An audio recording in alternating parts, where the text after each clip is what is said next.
So this actually is a parts caster made with G&L parts, a G&L body and a G&L neck, but they weren't married at the factory. It was something that we did later. So I stumbled across this body painted as you see it. There's an artist in Houston by the name of Steve Cobb, and he was advertising just this empty body on Reverb with this painting. And the scheme of the guitar, he said it was inspired by the lyrics to All Along the Watchtower. Oh, Hendrix. So you've got the Watchtower here. You can kind of see where he painted the Watchtower and the princess looking, from the Watchtower. Right.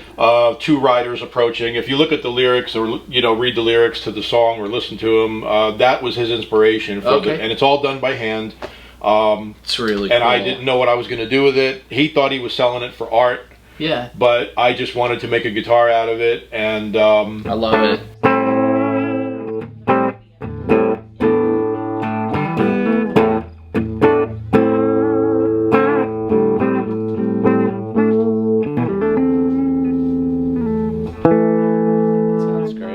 It's a Gibson Les Paul, and I modified it with a set of Geppetto Avalon pickups to just give it a little bit better sound.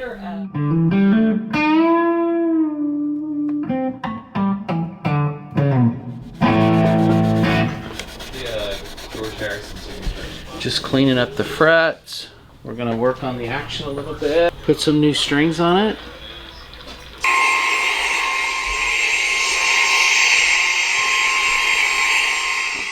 Isn't that cool? So this is a Stratocaster, but it's got really thick levels of paint. This is a Fender Stratocaster, but what's unique about it is the George Harrison Rocky model. The reason that it's called Rocky is that's what George named it. Matter of fact, he painted the name on the headstock. Fender decided to replicate some years ago.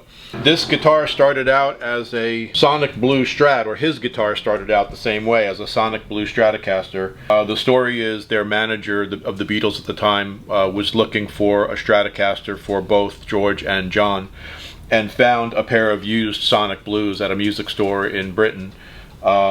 And then over time, George decided that he wanted to use some day-glow fluorescent paint and start painting it.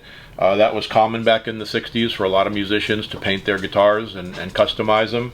Jimmy Page, Jimi Hendrix, a lot of them, they all had a guitar here or there that they customized and just made it to their liking. And George did the same thing with his Sonic Blue Strat. So that's the original color of the guitar right there, is the Sonic Blue.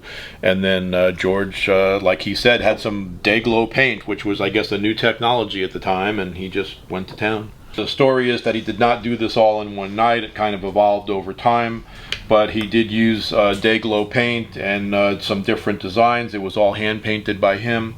And even some of the idiosyncrasies Fender got right. Like, for example, this is your volume control, but it's marked volume here because George had switched the knobs. They faithfully followed what George had done to the guitar. Later on, George had painted the words Bebopalula. He is known to have played it quite extensively, even after the Beatles broke up and he had his solo career. He definitely used it on different studio recordings, and he also played slide on it quite a bit. This is a guy by the name of Sundance Head.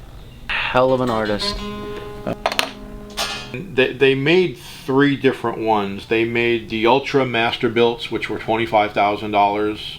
They made custom shops, which were $8,000, and then they made these in their Mexico factory, and these were selling for a little over $2,000. So is the paint scheme and everything the same on them? Pretty much. It just comes down to the other ones are more hand built. Okay. Typical kind of custom shop kind of thing. Yeah, they charge you for the name custom shop. Yep. Stratocasters are just so unique in and of itself. As I think of guitars, there's really three at the top of the heap. There's a Gibson Les Paul, there's a Fender Telecaster, and there's a Fender Stratocaster. And they just have their own following, wouldn't you say, Dave? I mean, a Stratocaster plays and sounds like no other guitar. Probably one of the more copied guitars out there. Absolutely. Just because of the 3 pickup setup, the 5-way switch, and the endless possibilities that you can do on them. They're contoured bodies. They're very comfortable to play and hold. So it's interesting. You said George was there wanting Stratocasters because they were probably getting hot and they couldn't get them. They couldn't get them. They weren't being imported to Britain at the time. Yeah. And so the only way they could get them were used. And they had tried to get them earlier than 1965, but I can't get over the thickness of the paint. Mm-hmm. I mean, that's so real. You can see somebody doing that at their home. Yeah. You just have to really be careful because anything that I do on this is not repairable. I don't want to mark it in any way, shape, or form. It's something you think about when you're working on guitars like this. So putting on the final string now, and then we'll do a adjustment on the saddle height, get it set up. I think I saw this over at your place, but I didn't remember. I don't know if you did. I think I was so in awe of everything else. God. I was just glazed over. How many guitars you got, Dave? I've lost count and I've sold a bunch. I think I'm in the 60s now. It was up to 80.